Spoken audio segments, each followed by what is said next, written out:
শেখ হাসিনার কাছে প্লট চেয়ে গৃহায়ণ মন্ত্রীর কাছে পাঠানো চিঠি ফেসবুকে ভাইরাল হওয়ায় চটেছিলেন বিএনপির সংসদ সদস্য রুমিন ফারহানা। ওই চিঠি মন্ত্রণালয় থেকে বাইরে যাওয়ার পেছনে সরকারের হাত রয়েছে অভিযোগ করে তিনি বলেছিলেন, আমি এখন চ্যালেঞ্জ করব, যতদিন এমপি অ্যাপ্লিকেশন করেছেন সব প্রকাশ করা হোক। রুমিন কেন একলা?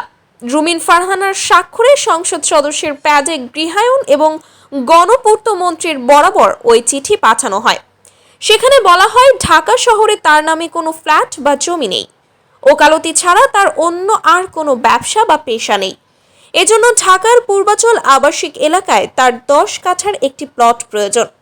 এমত অবস্থায় আপনার নিকট আমার আবেদন, আমার নামে 10 কাঠা প্লট বরাদ্দ করলে আমি আপনার কাছে চিরকৃতজ্ঞ থাকব।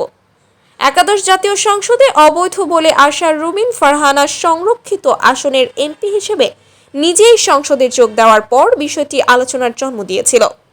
সংসদে যোগ দিয়ে প্রথম দিনের বক্তৃতাতেও সংসদ ও সরকারকে অবৈধ আখ্যায়িত করেন বিএনপির এই আন্তর্জাতিক বিষয়ক সহ সম্পাদক। সংসদে যোগ দেওয়ার 2 মাসের মাথায় নিজেই এমপি হিসেবে প্লটের আবেদন করায় তাকে নিয়ে এখন নতুন করে আলোচনা হচ্ছে সামাজিক যোগাযোগ মাধ্যমে।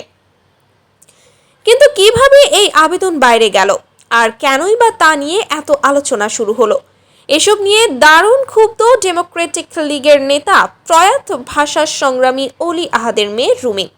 .com-এর প্রশ্নের জবাবে তিনি বলেন, ফেসবুকে আমার যে চিঠিটা ভাইরাল হয়েছে সেটা না অবৈধ না অনৈতিক। এই সুবিধাটা রাষ্ট্রীয় সূচক বা রাষ্ট্রীয় অধিকার।